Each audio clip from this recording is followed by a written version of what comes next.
How are you, Jordy? Doing good. How you doing? I'm doing fine. I'm sorry you had to be privy to this ugliness on my program where I had to bench my producer for missing yesterday's program, Jordy. I'm sorry that you had to be part of this. Man, that's a tough Tuesday morning for you guys. Well, I mean, it's not all peaches and cream. Listen, as Aaron Rodgers is the leader of your team, I have to be the leader of mine. And I'm also the Mike McCarthy of this group, too. So I'm sort of, That's good. I'm caught in the middle here, Jordy. But I have to be tough love, isn't it? Yeah. Yes, that is tough love. But, I have to do what I have to. It is what it is, as they say in the NFL. Your quarterback talked about big goals that your team has after knocking off the New England Patriots. But he didn't say the words Super and Bowl. I assume that is what he means, Jordy. That would be one of them. Obviously, I think our goal to begin with every year is to win our division, which puts you in the playoffs and allows you to have that opportunity to make a run at that big goal. So we're getting closer. We got some games left, and Detroit's right there with us. So we got to finish strong and win this division and possibly get some home field and make a run at it. What is it like being in the huddle with Aaron Rodgers? Take me in there, please.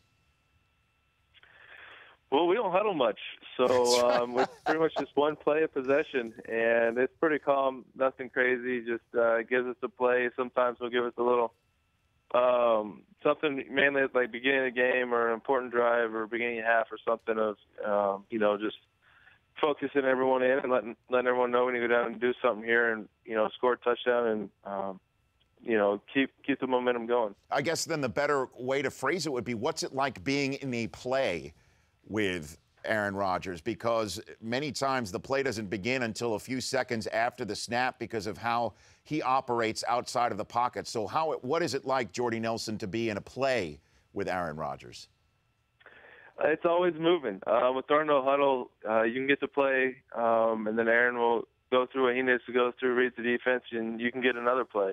And then we can run that play, and like you said, you might start scrambling or something, and then it becomes another play. So we could have 3 plays in one snap. So you're always on your toes, always alert for some changes or reaction, and just trying to be on the same page as him. But it's a lot of fun. He makes the game fun to play and pretty easy on us. We just got to do our job and get open, and we know he'll put the ball where it needs to be. Yeah, and it's fun watching you too, Jordy. Your catch radius is something to behold. I mean, how do you work on that? We've seen, obviously, footage famously about 10 days ago on Sunday Night Football of what Odell Beckham does prior to the game, and we saw his catching abilities. What do you do in terms of that, Jordy? Because you seem to catch everything that's thrown your way. I don't do anything special. I definitely can't do what Odell Beckham does, that's for sure. That was pretty impressive what he was doing in the game and then what he does in his warm-ups. But it's just repetition.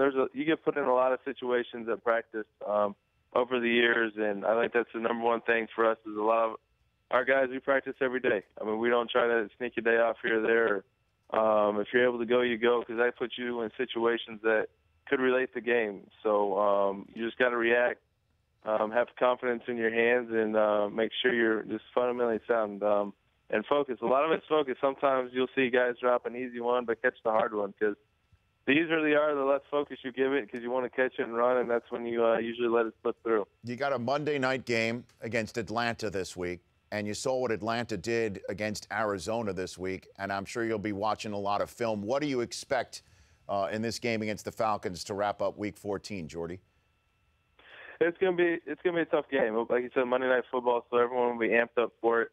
They're coming off a big win, and they got everything ahead of them as well. Their record's not what they probably wanted it to be, but neither is anyone else in their division. So they're in a situation to win their division and make a playoff run. And like we've seen in the past, once you get in the playoffs, anything can happen. So they're going to be battling. They're very explosive on offense. I think they've been kind of struggling on defense, but probably getting better. I mean, they held Arizona down a little bit. So we got to prepare, make sure we execute, and just continue with this momentum. I think that's a big thing. We're on a roll now, and guys are executing and making plays, and we just got to make sure that continues. Outside of yourself, Jordy, take yourself out of the equation. Who do you think the best receiver in the NFL is?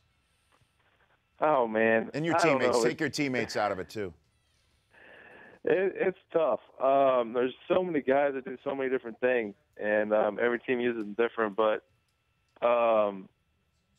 I think you got to stay with Calvin, especially when he's healthy. I know he's been banged up this year, and it's been a little different. But just what the difficulty that he presents for defense with his size and speed and hands and catching ability. But, I mean, you can't take away what Antonio Brown's doing in Pittsburgh and even Demaryius Thomas out in Denver. But then if you look at all three of those, three completely different guys, the way they play the game, the way they get open and what they can do after the catch. So, but those are definitely guys that are towards the top, plus many others, obviously. Jordy Nelson, Packers receiver, the #1 threat, along with Randall Cobb and so many others of Green Bay, joining me here on the Rich Eisen Show. Again, last question for you, Jordy. It's a Monday night game, so the schedule's a little off for you this week. Saturday, you might be doing more business with your teammates than you're normally used to, and you got Kansas State playing a big game against Baylor. Can truly upset some apple carts, to say the least, with that 4-game playoff this year. What do you think about Kansas State's chances on this weekend, Jordy? I like them. They're playing some very good football right now. They got back to run the ball last week, which is big, especially when you're going against a team like Baylor who wants to get up and down the field.